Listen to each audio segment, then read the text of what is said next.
Da Vinci Code. Let's get the obvious out of the way first. You've seen the infographics, the chain emails from your paranoid uncle, the sensationalist local news segments, a cryptic system of chalk symbols, a secret language for the modern marauder, scribbled on the pavement outside your house. A circle means you have nothing worth stealing. Two overlapping squares signal a nervous homeowner. A triangle means a single woman lives here. It's the kind of thing that tickles the part of our brain that loves patterns and conspiracies. It feels real. It feels like an ancient underground guild of thieves is operating with a secret, shared knowledge, turning your suburban street into a chessboard of criminal intent. Here's the cold, hard truth. For the overwhelming majority of modern residential burglaries, this complex system of symbols is a ghost, a myth. Police departments across the world, from the UK to the US to Australia, have repeatedly stated that there is virtually no evidence of a widespread organized burglar's code. The idea isn't born from nothing, though. It's a distorted memory of hobo signs, a genuine system of pictograms used by transient workers during the Great Depression to share information about where to find a meal, a safe place to sleep, or a kind soul. And, just as importantly, where to expect hostility or a dishonest employer. But a professional burglar in the 21st century isn't going to risk being seen kneeling down to carefully draw a pictograph on your curb. Their goal is speed, stealth, and efficiency. Leaving a physical, lasting mark is counterintuitive. It's evidence. The real marks they leave are far more subtle, insidious, and rooted in psychology, not symbols. The true marking of your home is an intelligence-gathering operation, and the signs are not written in chalk. They are written in your behavior, your routines, and the very environment you've created. So, let's discard the romantic notion of a burglar's hieroglyphics and delve into the 10 signs that your home has actually been marked by the cold calculus of a modern predator. Vandalism test. A single small rock is thrown at a back window, not hard enough to shatter it, but just enough to create a small spiderweb crack. The gnome your kids bought you for Father's Day is tipped over. One of your solar-powered garden lights is pulled from the ground and laid on its side. It's annoying, you think. Teenagers, probably. You make a mental note to fix the window this weekend, and you stand the gnome back up. But what you've interpreted as random, low-level mischief could very well be a deliberate, calculated test, a probe. This is the attentiveness test, a burglar's method of gauging your level of vigilance. Professional thieves thrive on predictability and neglect. An unrepaired crack in a window, a garden in disarray, or any minor sign of damage that is left unattended for days sends a powerful signal. The owner is either absent, inattentive, or simply doesn't care. It suggests a household where a moved pot plant might go unnoticed, where a slightly ajar gate isn't corrected, where the subtle cues of a break-in might be missed until it's far too late. Think of your home's exterior as its immune system. A healthy immune system responds to even the smallest intrusion immediately. If you fix that window the very next day, if you immediately notice and correct the smallest thing out of place, you are signaling that you are present, aware, and in control of your environment. This is not the low-hanging fruit a burglar is looking for. They are searching for the path of least resistance. A property that shows signs of immediate repair and order suggests a homeowner who is not only present, but as likely has other, less visible security measures in place. The mark, in this case, isn't the broken item itself. The mark is the length of time it remains broken. It's a test of your reaction time. And if you fail, you've been flagged as a soft target. Trojan pizza menu. A flyer for a new pizza place is neatly tucked into your door handle. A menu for a Chinese restaurant is wedged in your mail slot. A free local newspaper is tossed onto your driveway. It's junk mail, the physical equivalent of spam, and most of us barely give it a second thought.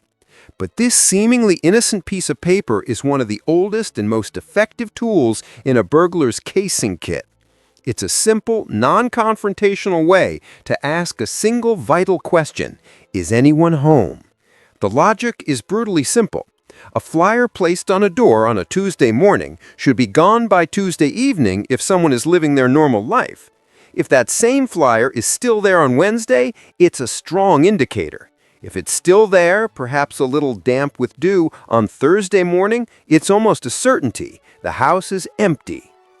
This technique allows a potential burglar to monitor the status of a home from a safe distance, like the window of a car, without ever arousing suspicion. No one questions a person delivering flyers. This tactic has modern evolutions. It could be a package, not from Amazon, but an empty box left on your porch to see how long it sits there. This is especially potent in an age where package theft is common. Neighbors might see it and just assume it's another delivery. Another variation is the lost pet canvasser. Someone knocking on your door with a sob story about their lost cat, Fluffy. They're not looking for Fluffy. They're looking at you. Are you frail? Are you alone? Do you answer the door immediately? Can they hear a large dog barking inside? Can they peek past you to see the layout of your foyer or spot a high-end laptop on a table? They are gathering data, marking down your home's vulnerabilities, all under a cloak of feigned concern. The junk mail and the fake pleas are not the message. They are the medium through which your home's security is being read like a book. Digital breadcrumb trail. In the past, a burglar had to physically watch your house for days, noting when you left for work, when you returned, when you went out for the evening. It was time-consuming and risky. Today, you do all that work for them. You meticulously document your own schedule, your absence from home, the layout of your property, and even the high-value items you own, and you broadcast it to the world. The modern burglar doesn't just case your street, they case your social media. Every time you post a picture from your vacation with the caption, "Enjoying 2 weeks of sun in paradise," you are hanging a digital nobody's home sign on your front door.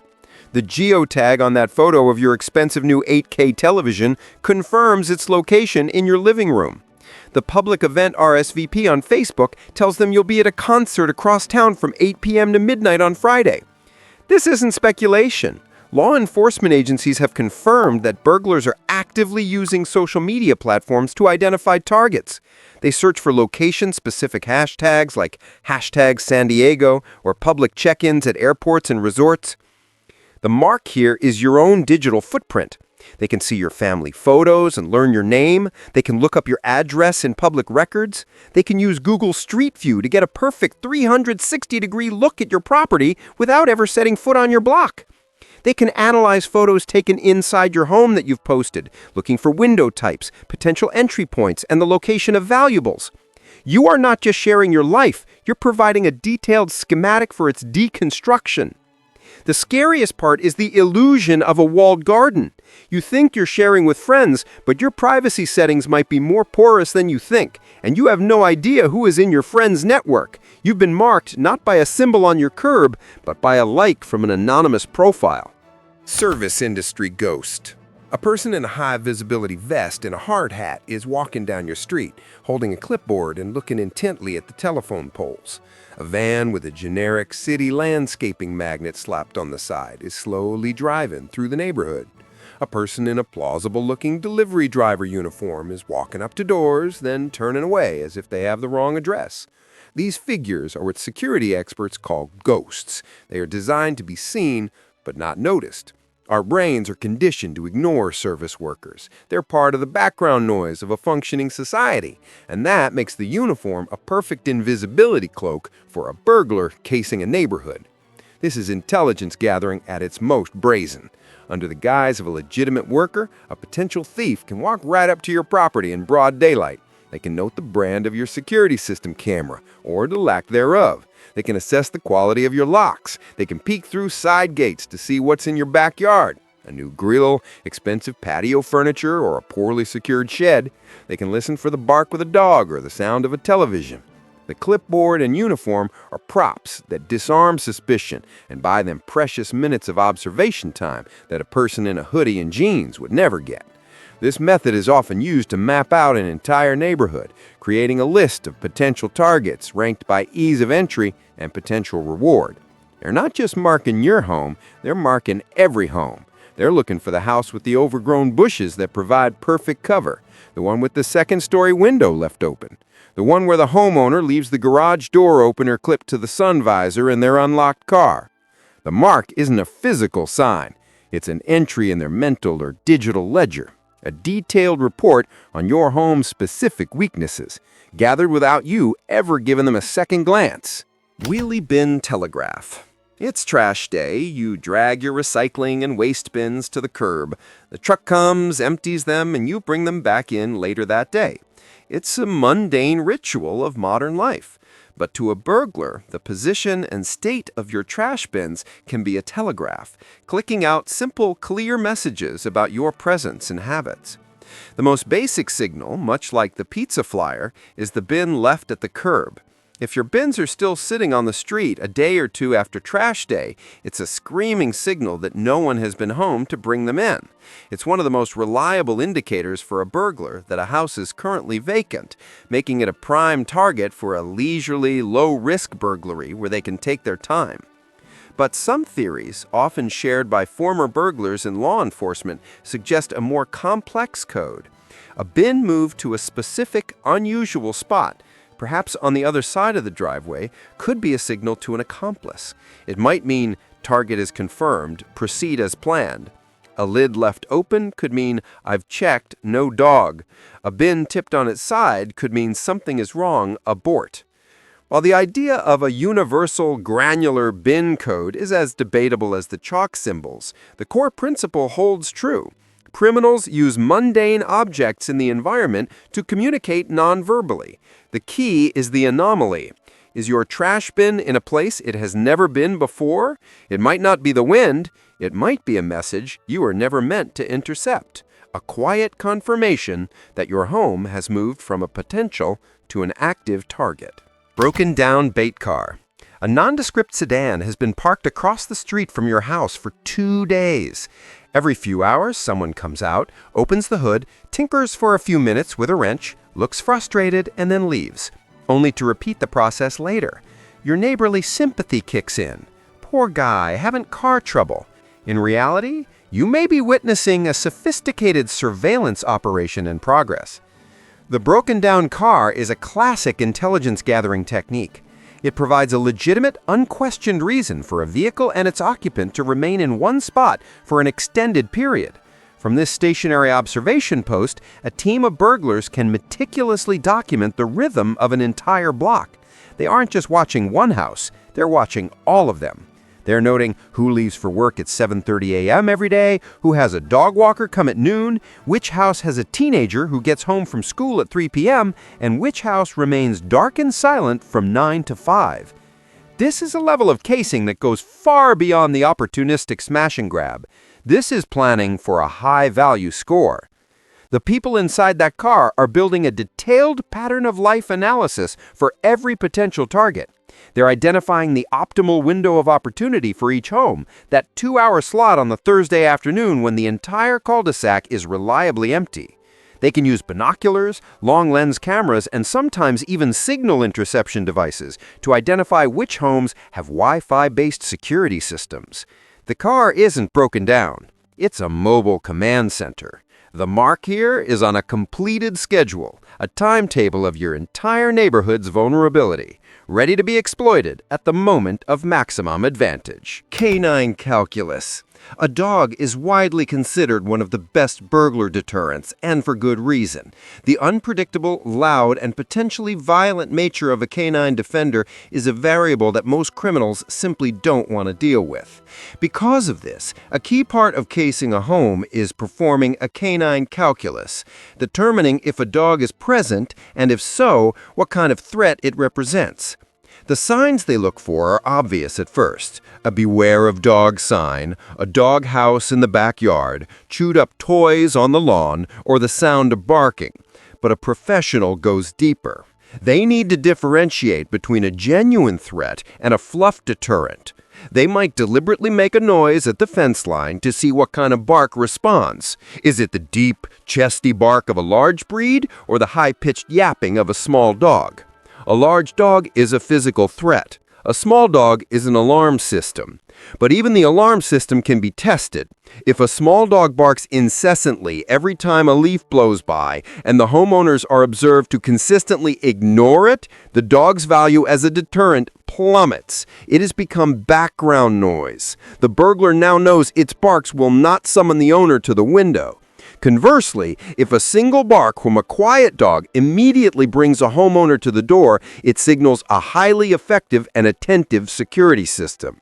The most valuable mark a burglar can make is a simple one: no dog or small ignored dog. This instantly lowers the risk profile of the target and promotes it to the top of their list. They haven't just marked your house, they've assisted your co-pilot and decided they can fly right past him. Window shopping list.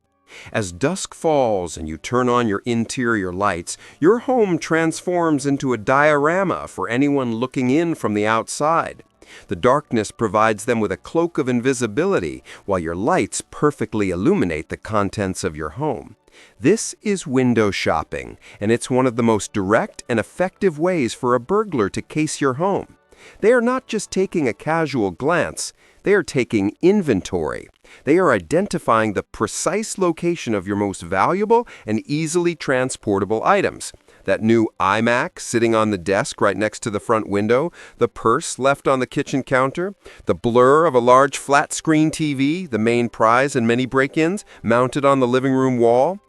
They are also analyzing the windows themselves. Are they old, single-pane windows with flimsy locks? Are they obscured by bushes that would provide cover?